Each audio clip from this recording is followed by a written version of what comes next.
Mm-hmm. Smile. Cheese. And 3, 2. Welcome back, everyone. This is Elena Laster for the Elena Laster Show, The Power of Women. We are back in gear again. We're going to be doing a lot of recording, a lot of different visits to the community for community events.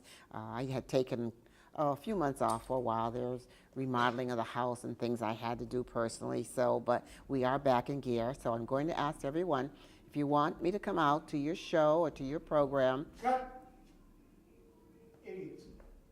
That's the trash man. That's loud. Pick right up where you left off, Ms. Laster.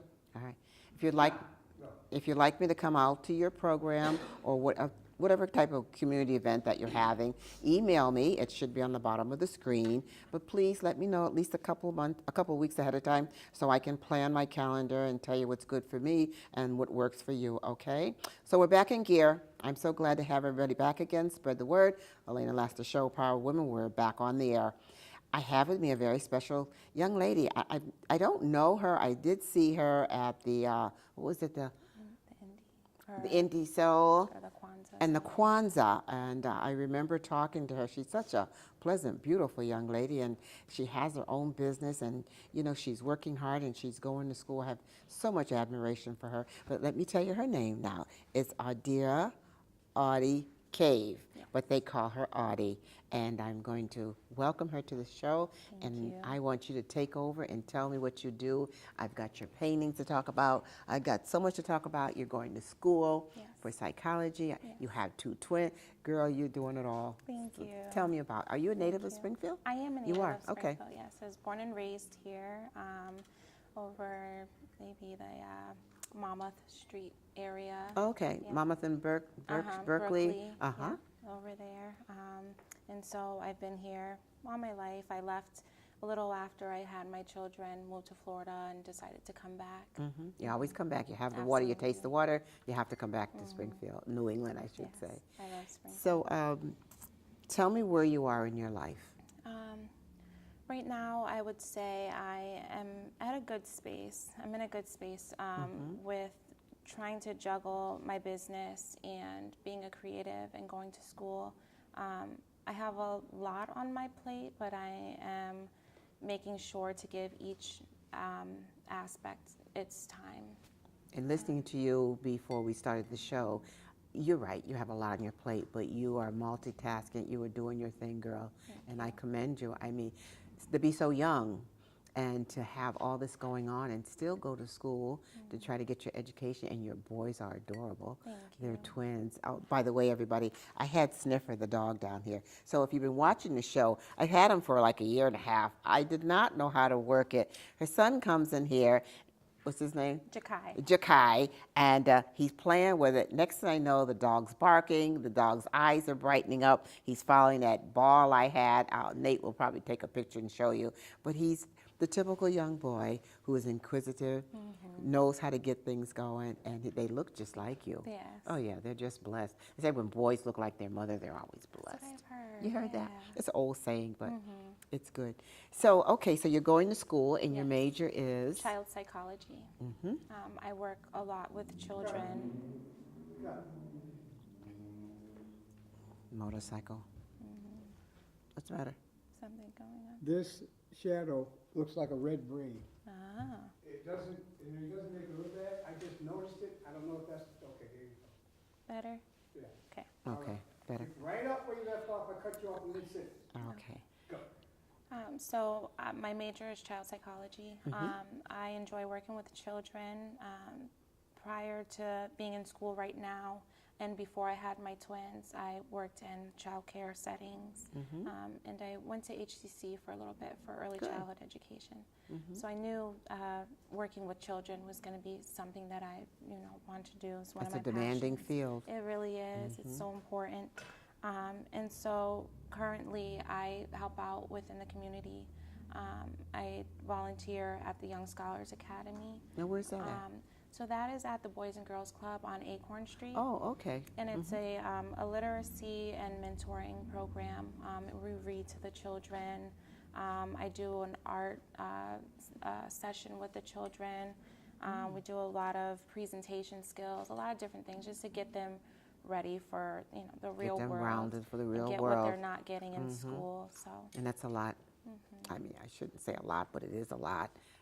I see my grandchildren, and I always ask them, so how did you do in school today? What went on? How was it? It's good. Okay, it's good. Yeah. What's good? That's what they know. It's good. It's good. like I'm gonna need you to elaborate a little. Yeah, I know. You didn't tell me. I mean, Right. did the teacher, was she nice? Was she bad? Did you take a test? Did you skip lunch? I never skip lunch, what did you have for lunch? Right, exactly. But that's their words. It's good. But and I did see on Facebook, I know several times this read aloud program at the Springfield Boys and Girls Club. Is that part of it? It's on Saturdays. Yes, it's on Saturdays. Yeah. So we just did an event with Miss Johnson from Olive Tree. Oh, okay, on Olive Hancock Tree, Street. Yes. And so that was a read aloud program, which was really nice. We had a few different people come in and read to the children, and then at the end of the program, they received books and Oh, backpacks. that's so nice. So that was a really nice event. All the children were so involved, and parents, and it was great to see. So now you have your artwork, which I'll cover that the second half of the show, which is right here and over here, and you have your studio. Where do you see yourself going? You're taking, which is a very demanding field, child psychology, and it's so needed for Yes. today's children. You have 2 boys, they're adorable. What do you want for your kids? I want for them to know that knowledge is power. I think they know that. But within that, I just also want them to just kind of gravitate towards their passions and to identify what they are passionate about at an early age. So I make it my business to just expose them to everything that I do, Right. everything that I'm doing. Not to say this is what mama's doing, you've got to do this, but just to say that you have the liberty to do what you want, to be who you want. You're a very wise young girl. Thank you. Were you raised by your grandparents? No, well, my grandfather was around when I was growing up. My grandmother passed away when I was about 5 years old. But very close with my mother and all of my family. We have a huge family. Do you? Yes. And you are a native of Springfield. What's some of your family? Sure. My family's last name is Yates. Yates. Large family. That's Nate. Everybody, that was Nate, the producer. You see, we pause for a moment. Either he's back there going, wrap it up, or she says something that gets a brain. Resonates, in his yeah. mind that, I know that person. So carry on, honey. So, that's my last name. And again, we grew up over near Oak Grove, Okay. Monmouth Street, Berkeley Street. That's so good. So now, what school do your children go to? My children currently go to Dorman. They go to Dorman? Dorman Elementary School. I am looking to get them into a new school, mostly because I feel like the arts aspect of school is no not there. longer. It really isn't. When I was in school, there was a lot of art and music class, and children nowadays, they don't have that, unfortunately. I know, it's so sad. It huh? is. It is so sad.